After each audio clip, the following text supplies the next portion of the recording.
অভিষেক এখনো শিশু, কটাক্ষ অর্জুন সিংয়ের। অপরাজিতা বিল ইস্যুতে অভিষেক ব্যানার্জিকে নিশানা করলেন নোয়াপাড়া কেন্দ্রের বিজেপি প্রার্থী অর্জুন সিং। প্রসঙ্গত, রবিবার পানিহাটির তৃণমূল প্রার্থী তীর্থঙ্কর ঘোষের সমর্থনে রোড শোয়ে উপস্থিত হয়ে অভিষেক ব্যানার্জি অভয়ার মাকে অনুরোধ করেছিলেন প্রধানমন্ত্রীকে বলতে রাষ্ট্রপতি যেন অপরাজিতা বিল পাশ করে দেন। এছাড়াও তিনি বলেন বিজেপি দলটা লাশের ওপর রাজনীতি করে। অভিষেক ব্যানার্জির এই মন্তব্যের প্রসঙ্গে পাল্টা জবাব দিলেন নোয়াপাড়ার বিজেপি প্রার্থী অর্জুন সিং। সোমবার সকালে পুত্র পবন কুমার সিংয়ের সমর্থনে ভোট প্রচারে বেরিয়ে অর্জুন সিং বলেন, অভিষেক এখনও শিশু আছেন, আগে ওকে বড় হতে দিন। পঞ্চায়েত নির্বাচনে ১০০ জন খুন হয়েছেন, ২০২১ সালের পর ৭০ জন খুন হয়েছে। তাহলে লাশের উপর কে রাজনীতি করে তা সকলেই জানেন। পাশাপাশি ইডির হানা নিয়ে তিনি বলেন, ইডি চোরদের ধরতে গেছে। এছাড়াও মমতা ব্যানার্জিকে নিশানা করে তিনি বলেন, মমতা ব্যানার্জি যেই রাস্তায় হাঁটছে সেইভাবেই বিজেপি পাল্টা জবাব দিচ্ছে।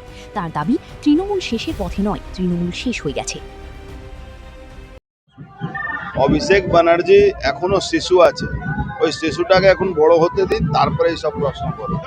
সেটা তো বাংলা মানুষ দেখেছে। পঞ্চায়েত ভোটে ১০০ লোক খুন হয়েছিল, আর ২০২১-এর পরে প্রায় ৭০ জন খুন করা হয়েছিল। লাশের উপরে কে রাজনীতি করে ভারতবর্ষের মানুষ জানে, পশ্চিমবাংলার মানুষ জুজু দেখাওয়ার তো কোনো ব্যাপার নেই। ইডি সিবিআই চোরদেরকে ধরতে গেছে, এর মধ্যে জুজু দেখানো কি ব্যাপার আছে?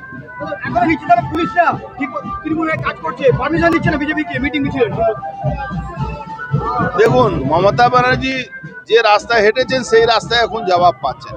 উনি ইলিগালি করতেন, এখন ইলিগালি এখন লিগাল যখন হয়েছে তখন ওনার অবস্থা খারাপ আছে। মোদিজি বলে যে অনেক জেলা শূন্য হয়ে যাবে, তৃণমূল শূন্য হয়ে গেছে, হয়ে যাবে না, হয়ে গেছে। মোদিজি ঠিকই বলেছে। ব্যুরো রিপোর্ট, আজকের সংবাদ।